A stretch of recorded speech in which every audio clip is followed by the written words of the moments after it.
panel speaker. We started the meeting with the immediate past district director on the day after his last day in office.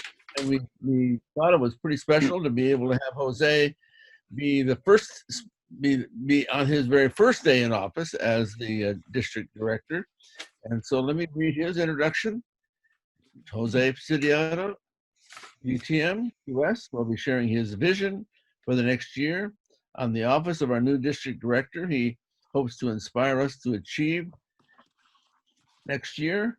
And Jose first attended Speakers Bureau when he was not yet a Toastmaster, and was inspired then to get involved with Toastmasters, inspired then to go on and become a district leader. So our new district director, with his vision of the future, Jose Preciado. Let's hear it. Thank you, Tom. And welcome everybody to our new year, 2020-2021. We are very excited. We know that we have a little bit of a challenge. We picked a theme for next year, or for this year now, and the theme is challenge your limits. What's amazing is that we picked that theme 2 years ago, and I think that it's more appropriate now than ever. So my talk for the next few minutes is going to be around our vision or goals that we have for this year. But also, I want to reach out to each and every one of you to help us out with that vision that we have. If you are a TLI, you probably heard me say that our vision is to become President's Distinguished on this, the first year of Pathways. Now, our goal is to have that team that's going to be in Paris on August 2021 carry that huge sign that says, District 12, President's Distinguished on the inaugural year of Pathways, or foundation year of Pathways. People always remember first. So as the legacy program ended yesterday, today we are starting a brand new legacy. This legacy is going to go for how long? 20 years, 50, 100, we don't know. But people will refer to the first year of this when we start this legacy, which is 2020-2021. So that's one of the reasons why we want to be President's Distinguished, because of the whole world will be watching. So we want to feel good. We want to have that feeling. But there's another reason, and it's probably the most important reason. And that is, we want to become President's Distinguished because of the growth that we are going to have. I used to have a mentor, as some of you know, and he will always say, you should strive to earn $1 million. Not for the money, he will say, because you can take that money and give it away. But you want to do it because of the person that you become in the process. And that's why we want to be President Distinguished, because of the growth we are going to have, not only ourselves, but our teams and their teams below. It's a growth for everybody. Now, I love Speakers Bureau, and I'll tell you why. Let me share my story. I joined Toastmasters in May of 2013. And it was a Tuesday afternoon. I'm working on my computer. I decided, okay, today's the day. So I made a phone call. And the other person on the other side of the line was a man, very pleasant. He said, oh, don't worry about it. We meet tomorrow at 7 a.m. We're a pleasant bunch of guys and girls, and we just have fun. So come on over. So Wednesday morning, I go to coffee and Toastmasters in Redlands.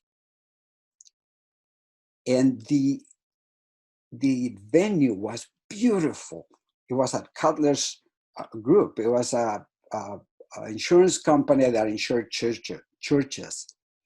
Beautiful. They had this huge table. I don't remember how many chairs they hold, maybe 20 or 25. Beautiful chairs. They wouldn't even allow anybody to put any drinks on the table because it was so beautiful.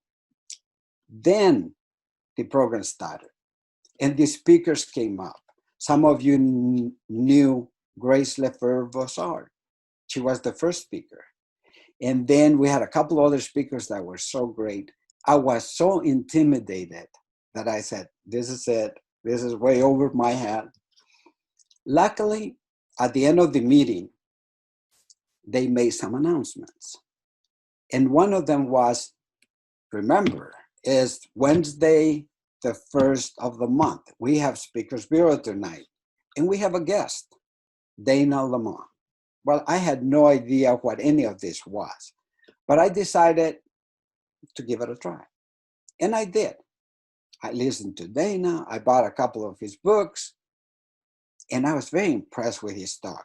So I went home. The following morning, I'm at Costco and my phone rang, and it's Dana on the other side. I go, whoa.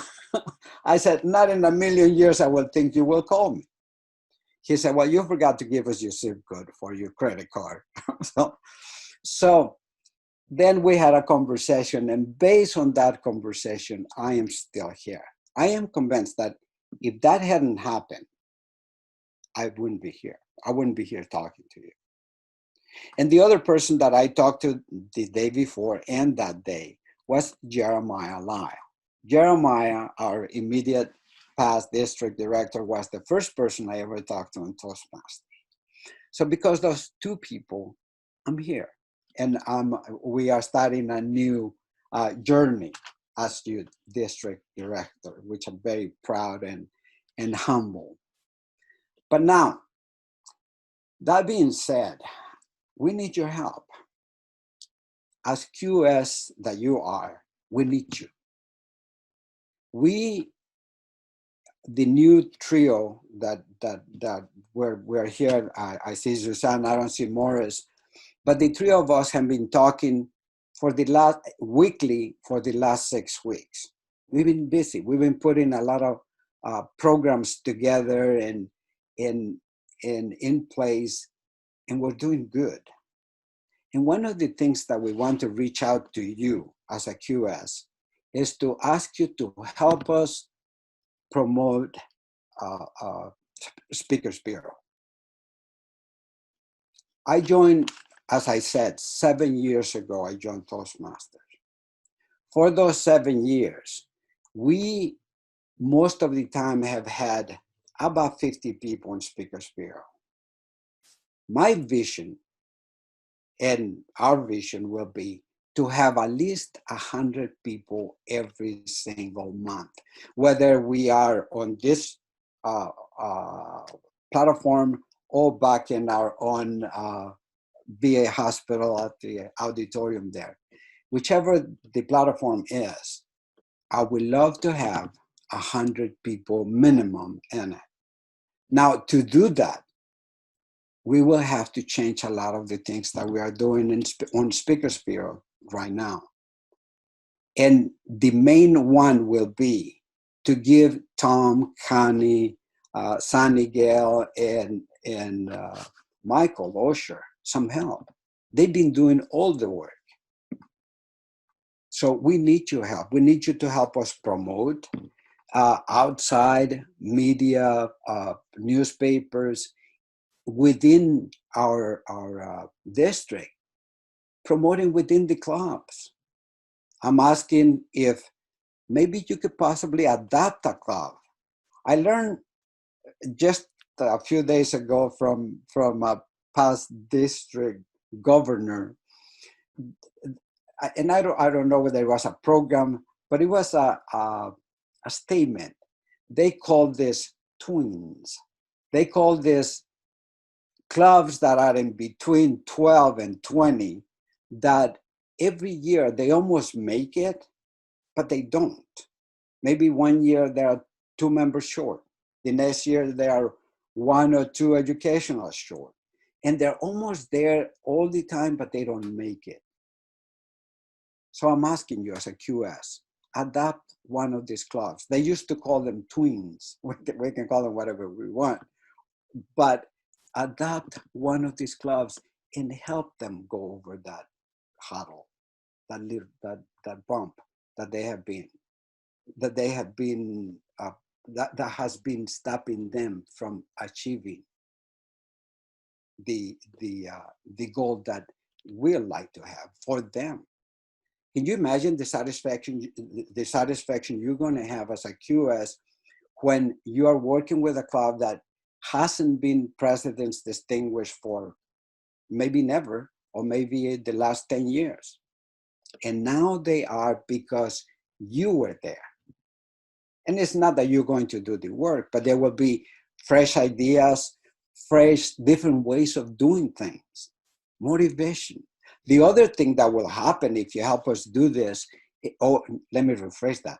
Not if, but when you help us do this, the other thing that's going to happen is that you are going to motivate people to come out of that club and into our Speakers Bureau. So if we can start bringing people from within our district, and from the outside. I wasn't a Toastmasters the first time I came. I became a Toastmasters because I came to Speakers Bureau. So it can happen. So those are the things that I really wanted to speak to you about today. We need your help. I was talking to Tom a couple of days ago, and we have around 40 QSs. We have more clubs than 40 that need your help, our help. We had our Toastmasters meeting this morning. I'm still a member of Coffee and Toastmasters, so is Jeremiah. And we had a meeting this morning, and probably most of you know Jack Nelson. Well, Jack had a quote this morning. He didn't remember who said this quote, but I'd like to share this with you. The quote says this: "It's amazing what can be done if we don't care who gets the credit." It's amazing what can be done if we don't care who gets the credit. So I'm asking, help us do this, not because you're going to become a DTM or because you're going to get a credit of some kind, but help us do it for the right reason, to give back, to help District 12. Now, as I said a few minutes ago, our theme for next year is challenge your limit. Challenge your limits. When you challenge your limits, you create opportunities for others, and we all benefit in the process. With that, I am going to turn it back to you, Tom.